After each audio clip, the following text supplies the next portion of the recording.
여러분, 우리는 지금 아주 긴 호흡을 가지고 에베소서 말씀을 나누고 있습니다. 특히 이 평화라는 주제를 가지고 함께 살펴보는데 1장에서 3장까지는 하나님께서 행하신 평화에 대한 이야기로 우리가 읽었고요. 4장에서부터 이제 마지막 6장까지는 우리가 감당해야 할 평화의 이야기로 우리가 읽어가고 있죠. 그리고 5장 21절부터는 가정생활 지침이다, 이제 이런 이야기를 드렸어요. 그래서 남편과 아내의 관계에서 신앙인으로 어떻게 살아야 하나, 또 부모와 자녀의 사이에서는 우리가 어떻게 또 서로를 대해야 하나, 이런 이야기를 살펴보았죠. 오늘은 이제 그 가정생활 지침의 마지막 내용입니다. 주인과 종 사이에서 서로를 어떻게 대하여야 하는가, 여기에 대한 내용이 오늘 이제 본문의 주된 내용이 됩니다. 사실 여러분, 고대 사회에서 여성은 사회적 지위라는 것이 완전히 낮았어요. 남자의 소유입니다. 그런데 남편에게 뭐라 그럽니까? 당신의 아내를 위해서 목숨을 내놔라, 이렇게 이야기했단 말이에요. 그리고 이 부모에게 있어서 자녀는 사실상 부속품이나 마찬가지입니다. 그런데 이 자녀들을 주의 훈계와 교훈으로 양육하라, 사랑으로 양육하라라고 이렇게 가르쳤어요. 바로 그와 같은 입장에서 피차 복종하라라고 하는 어떤 대원칙 가운데 지금 이 주인과 종의 관계에 대한 이야기가 제시되고 있는 겁니다. 특히나 이 본문이 지금 여러분, 교회에 있는 성도들을 향하여 주어진 말씀이잖아요. 에베소 교회의 성도들을 향하여 주고 있는 말씀인데, 그 가운데 남편과 아내에 대한 지침도 있고 부모와 자녀에 대한 지침도 있고, 그리고 거기에다가 주인과 종에 대한 이야기가 나와요. 여러분, 이게 무슨 말이겠습니까? 사회적인 신분으로 보면 분명히 종입니다. 노예입니다. 그런데 초대 교회에서, 에베소 교회에서 이들을 교회의 일원으로 받아들였다는 이야기예요. 이들이 그냥 노예니까 물건 취급을 한 게 아니라 교회의 성도로 받아들인 겁니다. 그리고 교회 성도 가운데 노예들이 있으니, 종들이 있으니 그들에게 무언가 구체적인 지침을 주고 있는 거예요. 이것부터가 여러분 벌써 뭔가 다른 게 있는 거죠. 그리고 구체적인 그 지침의 내용의 핵심이 뭐냐면, 종들로 하여금 수동적으로 살지 말아라, 남의 눈치 보며 살지 말아라, 주체적인 삶을 살아라. 이게 오늘 본문의 가장 중요한 이 종들에 대한 권면입니다. 그 핵심이 뭡니까? 순종하라는 거예요. 아내들을 향해서 남편에게 순종하라고 이야기했고요, 자녀들을 향해서 부모에게 순종하라고 이야기했죠. 같은 맥락에서 종들도 주인에게 순종하라라고 권면을 합니다. 그런데 이 순종이라고 하는 게 단순하지가 않아요. 5절에서 7절의 말씀을 여러분 읽어보시면 종들을 향해서 뭐라고 말하냐면, 그리스도께 하듯이 순종해라, 그리스도의 종들처럼 행동해라, 기쁜 마음으로 섬기기를 주님께 하듯이 해라, 사람들에게 하듯이 하지 말아라, 이렇게 이야기합니다. 그러니까 이 종들에게 순종을 하기는 하되 예수 그리스도를 섬기는 것처럼, 예수 그리스도에게 순종을 하는 것처럼 순종하라, 이렇게 이야기하는 거예요. 그렇게 되면 어떤 결론에 이르게 되느냐? 8절의 말씀에 이렇게 되어 있습니다. 세번역 성경으로 읽어드립니다. 선한 일을 하는 사람은 종이든지 자유인이든지 각각 그 갚음을 주님께로부터 받게 됨을 여러분은 아십시오. 자, 여기 보면 뭐라고 되어 있어요? 종들에 대해서 권면을 하는데 순종하라고 이야기하면서 이 권면의 시작이 예수 그리스도입니다. 그리고 그 권면의 마지막 결론도 뭐냐면 예수 그리스도예요. 내가 어떻게 순종해야 되냐? 주님께 순종하듯이 그렇게 순종하는 거예요. 그러면 무슨 일이 있느냐? 주님께서 나에게 보상해 주신다. 주님께서 내게 보상해 주신다는 거예요. 당신의 육체의 상전이 당신에게 보상해 주는 게 아니라 당신의 주님께서, 예수 그리스도께서 당신에게 보상해 준다는 겁니다. 여러분, 다시 말하면 이것은 종의 신분을 가지고 살아가던 이 사람들도 교회에 와서 예배를 드리면서 자기 자신에 대한 정체성이 새로워진 겁니다. 세상을 보는 눈이 달라졌어요. 어떻게 달라진 겁니까? 과거에는 종으로 살아갈 때 그저 사람을 기쁘게 하면 그게 그만이었습니다. 내 주인을 기쁘게 해서 두드러 맞지 않기 위해서, 매맞지 않기 위해서 그렇게 하는 게 전부였어요. 그렇게 해야 내가 밥을 먹을 수 있고 쫓겨나지 않고 살 수 있었기 때문입니다. 그런데 이제는 그와 같은 주인의 비위를 맞추는 그런 종살이, 순종이 아니라 예수 그리스도를 섬기는 것 같은 그런 순종을 하라는 겁니다. 이건 엄청나게 큰 차이죠. 그렇게 주님을 섬기듯이 선하게 일을 감당하면 우리 주님께서 보상을 해주신다는 거예요. 그러니 이 종들을 향한 권면은 시작도 예수 그리스도, 그리고 마지막도 예수 그리스도입니다. 그런데 여러분, 이게 전부가 아니란 말이에요. 마지막 이어지는 9절의 말씀에 보면 주인들에 대한 권면도 나옵니다. 그러니까 종들 보고 당신의 주인을 위해서 죽도록 순종해라, 당신의 주인을 위해서 무조건 헌신해라, 이런 이야기만 하는 게 아니라 주인에 대해서도 분명하게 권면을 하고 지침을 주고 있습니다. 마치 남편을 향하여 아내를 위해서 목숨을 내놓아라, 또 부모들을 향하여 당신의 자녀들을 노엽게 하지 말고 주님의 교훈과 훈계로 양육해라, 사랑으로 양육해라, 그렇게 이야기했던 것처럼 이 주인에게도 아주 구체적인 지침이 주어집니다. 9절의 말씀이에요. 우리 같이 함께 읽어보실게요. 시작. 상전들아, 너희도 그들에게 이와 같이 하고 위협을 그치라. 이는 그들과 너희의 상전이 하늘에 계시고 그에게는 사람을 외모로 취하는 일이 없는 줄 너희가 알미라.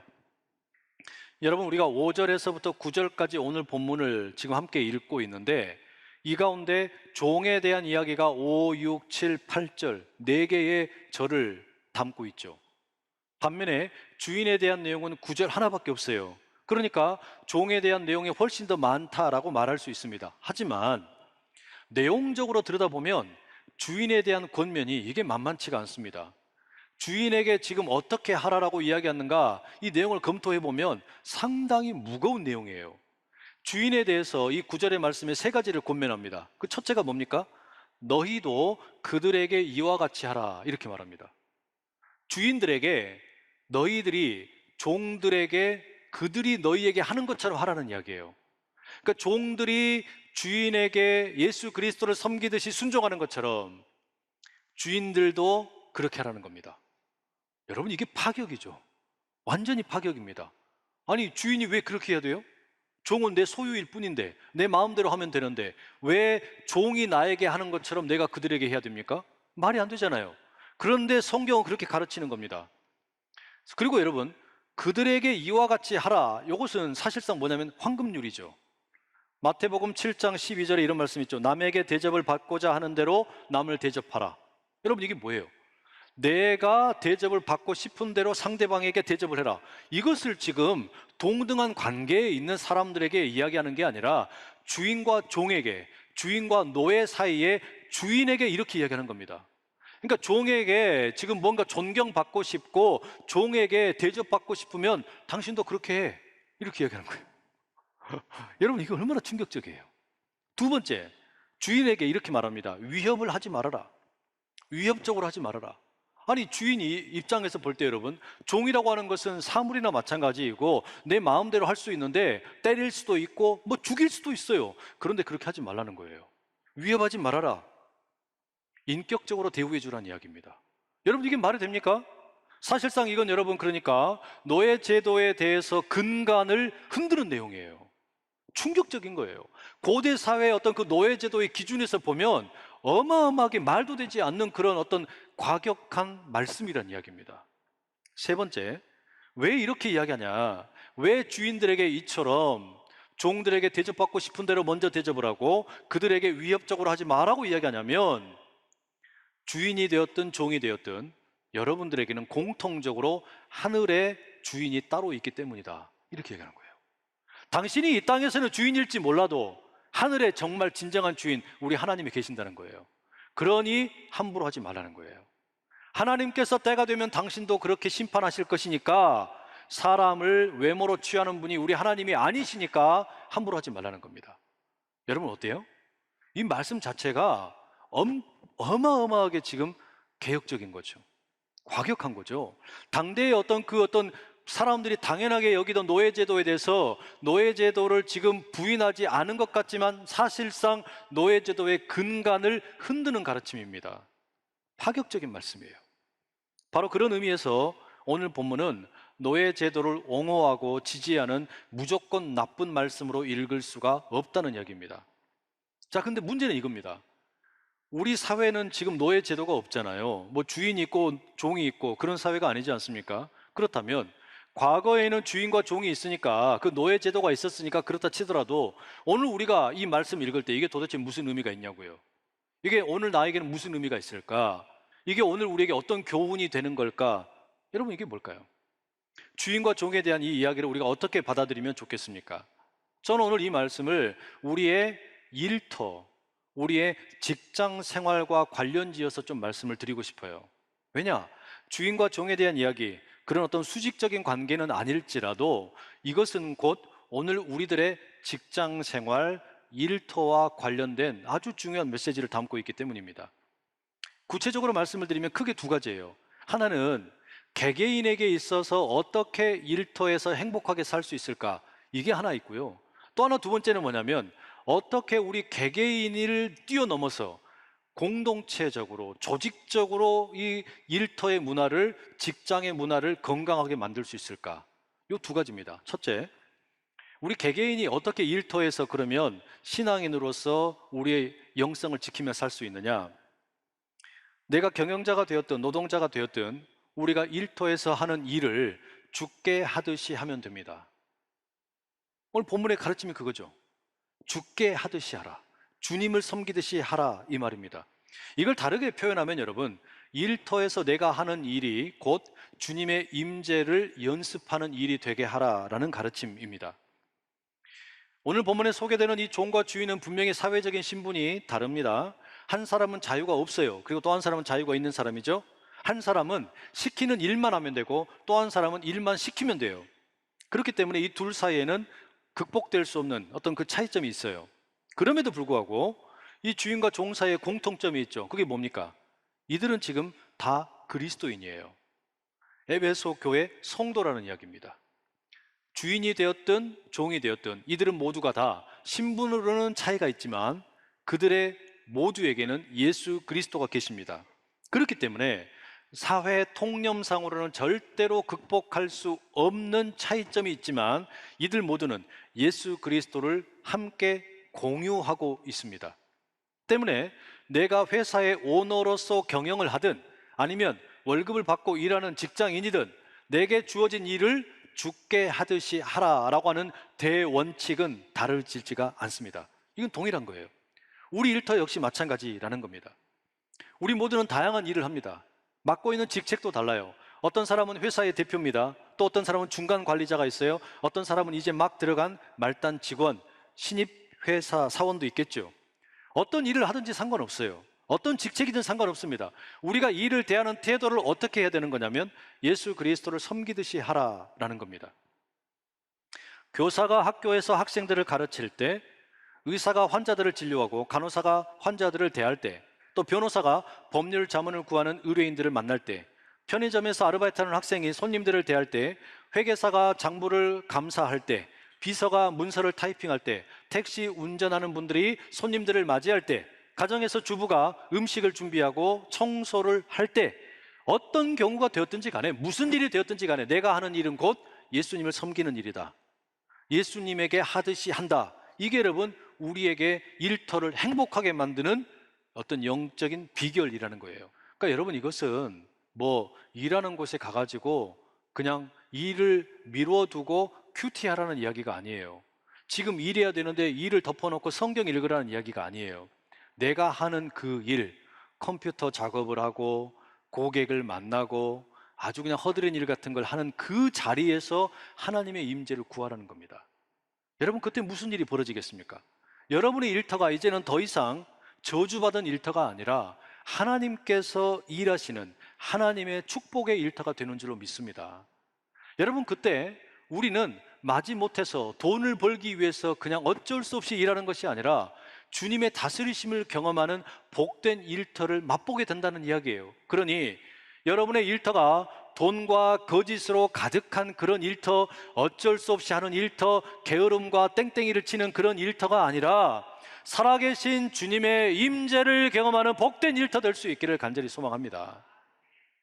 두 번째, 여러분 우리가 행복한 일터를 경험하기 원한다면 우리 한 사람 한 사람이 내가 하는 일을 하나님에게 하듯이 갖는 그런 어떤 경건한 태도를 갖는 것도 필요하지만 동시에 뭐가 필요하냐면 우리 일터의 조직의 문화, 이것을 새롭게 하는 게 필요합니다. 다시 말하면 관계가 좋아야 돼요.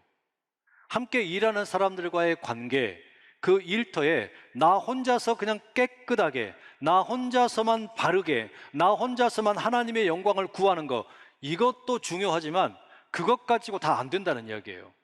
우리가 함께 모여서 일을 하니까 이 모여있는 공간 가운데, 이 모임의 문화 가운데 주님의 문화가 만들어져야 한다라는 이야기입니다.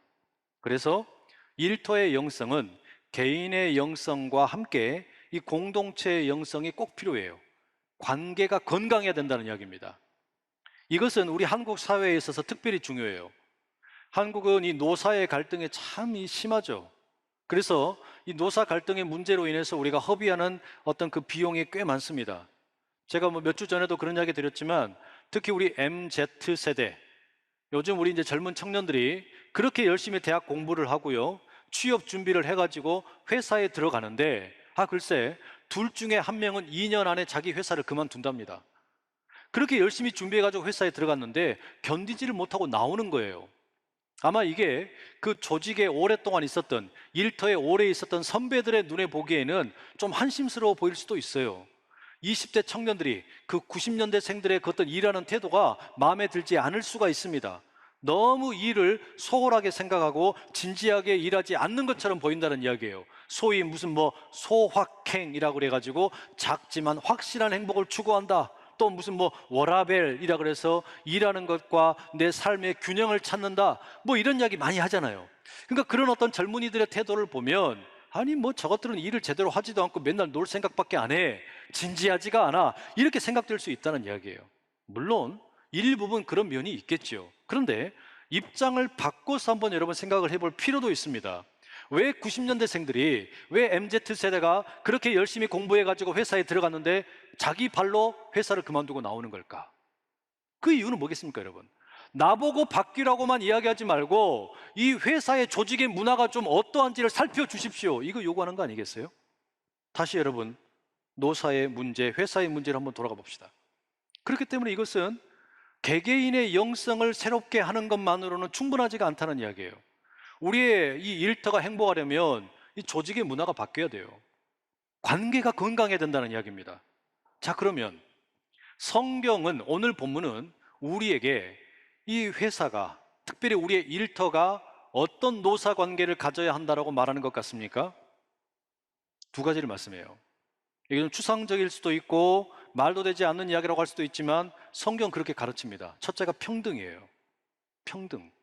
오늘 본문에 의하면 주인과 노예가 법적으로 보면, 또 사회적으로 보면 확실히 평등하지가 않아요. 주인이고 종이잖아요. 자유인이고 자유인이 아닙니다. 그럼에도 불구하고 바울이 뭐라 그래요?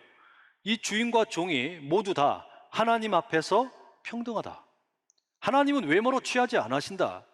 하나님 앞에서 주인과 종은 모두가 다 평등하다. 그러니 종은 주인에 대해서 그리스도를 섬기듯이 그렇게 순종하는 것이고, 주인은 종에 대해서 비인격적으로 대우하면 안 된다라고 파격적인 주장을 했어요. 마찬가지입니다. 오늘의 노사관계 또는 우리의 어떤 그 교회 문화, 이 조직이라는 게 다 그런 거 아니겠습니까? 회사에 가면 여러분, 각 개인이 평등하지가 않아요. 자본주의 사회에서는 절대로 평등해질 수가 없습니다. 돈의 입장에서 보면 그래요.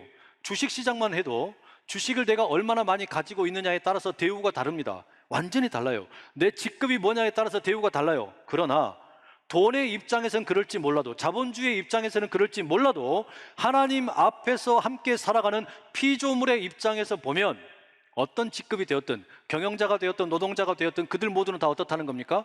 하나님 앞에서는 평등한 거예요. 이게 우리가 건강한 조직 문화를 만들기 위해서 꼭 필요한 첫 번째 가치관입니다. 둘째, 정의예요. 정의. 본문에서 말하는 정의라는 게 여러분 어떤 걸까요? 종은 자기 주인에 대해서 의무를 가지고 있고, 주인 역시 종에 대해서 자신이 해야 할 의무가 있습니다. 이 말을 뒤집으면 뭐가 되냐면, 주인의 의무는 종의 권리가 되는 거겠죠. 그리고 종의 의무는 주인의 권리가 되는 겁니다. 노사관계 역시 마찬가지죠. 근로자는 열심히 일을 해야 될 의무가 있어요. 그리고 경영자는, 그 기업가는 정당한 임금을 지불해야 하는 의무가 있습니다. 이 상호 간에 서로에 대해서 의무를 바르게 이행을 할 때 그것이 곧 뭐냐면 자본주의 사회에서 노사관계에 필요한 정의라고 간략하게 말할 수 있어요. 근데 오늘날 노사 문제의 핵심이 뭡니까? 이 조직 문화가 계속해서 깨어지는 그 이유가 뭡니까? 가만히 보면요, 그게 뭐 회사도 그렇고 교회도 그렇고 가정도 그렇고 늘 뭐가 문제냐면 그 구성원들이 자신의 권리만 주장해요. 의무를 소홀히 하는 겁니다. 내 권리는 주장을 하는데 의무에 대해서는 소홀히 하는 거. 여러분, 이것 때문에 갈등이 생기는 거 아니겠어요? 그러니까 경영자와 노동자 사이에 생기는 갈등도 다 그거예요. 그런데 오늘 바울이 뭐라고 이야기했습니까? 종들에 대해서도 이야기하고 그 다음에 주인에 대해서도 이야기할 때 뭐라고 하냐면 당신이 대접받고 싶은 대로 먼저 대접하십시오, 이렇게 이야기했어요. 이게 뭐예요? 당신의 권리를 주장하기 이전에 먼저 의무를 철저하게 감당하라는 이야기예요. 내 의무를 먼저 감당을 잘 해야만 그 다음에 이 조직이, 이 공동체 전체가 건강해진다는 그거 아니겠습니까? 말씀을 맺겠습니다. 여러분, 이 말씀 가만히 들어보면 너무 추상적인 것 같죠? 이상적인 것 같죠? 말도 되지 않는 것 같죠? 자본주의 사회에서, 이 돈이 지배하는 사회에서 말도 되지 않는 그런 어떤 일터의 이야기처럼 들립니다. 그런데 교회는 원래 그렇게 가르치는 곳이에요. 성경은 우리에게 그렇게 가르칩니다. 어쩌면 여러분, 우리는 가정에서 보내는 시간보다 일터에서 보내는 시간이 훨씬 많습니다. 그런데 내가 일하는 곳에서 너무 불행하다, 내 일하는 게 너무나 행복하지가 않아. 그런데 여러분, 어떻게 삶이 행복할 수 있겠어요? 때문에 우리 모두는 여러분 행복하고 싶어서 어떠냐면은, 그래서 여러분 요즘에 젊은이들이 어떻게 하는 거냐면 소자본을 가지고서 창업을 많이 해요. 그렇게 하면 행복할 줄 알고. 근데 힘들죠. 쉽지가 않습니다. 건강한 조직의 문화 속에 경험한 적이 없어서, 건강한 조직 문화를 경험을 해보지를 못하고 공동체를 경험해보지를 못해서 그 어렵게 들어간 회사들 뛰쳐나온단 말이에요. 이거 어떻게 됩니까? 교회도 마찬가지예요. 교회에 왜 젊은이들이 왔다가 다시 떠납니까? 여기서 경험하는 관계가 건강하지를 못하다고 느끼는 거예요. 여기서 내가 경험하는 것이 건강하다고 느껴지질 않고 행복하다고 느껴지질 않으니까 자기 발로 다시 떠나는 겁니다. 어떻게 해야 됩니까? 개개인이 자기 자신이 맡고 있는 그 일터에서 내 개인의 영성을, 내가 하는 모든 일을 하나님에게 하듯이 예수 그리스도를 섬기듯이 하는 거 반드시 필요합니다. 그렇게 하는 게 꼭 필요해요. 그러나 이것 가지고는 안 돼요. 이 조직의 문화가, 공동체의 문화가 참으로 건강한 조직의 문화로 바뀌어야 돼요. 관계가 건강해야 돼요. 그 핵심 가운데 너 나 할 것 없이 우리 모두는 하나님 앞에서 평등하다라는 거, 그리고 우리 모두는 내 권리를 주장하는 것도 필요하지만 우리의 의무를 최선을 다해 감당하는 거, 그래야만 우리의 일터가 행복한 일터가 된다는 이야기예요. 사랑하는 여러분, 말씀을 맺습니다. 우리가 함께 살아가는 이 회사 또는 이 일터, 우리의 직장 생활 얼마나 소중한 곳입니까? 근데 그곳에서 우리는 때때로 그저 돈을 벌기 위해서만 마지못해서 억지로 일할 때가 너무 많아요. 여러분, 우리가 하는 그 일의 현장에 하나님의 임재를 경험하는 일이 펼쳐질 수 있기를 축복합니다.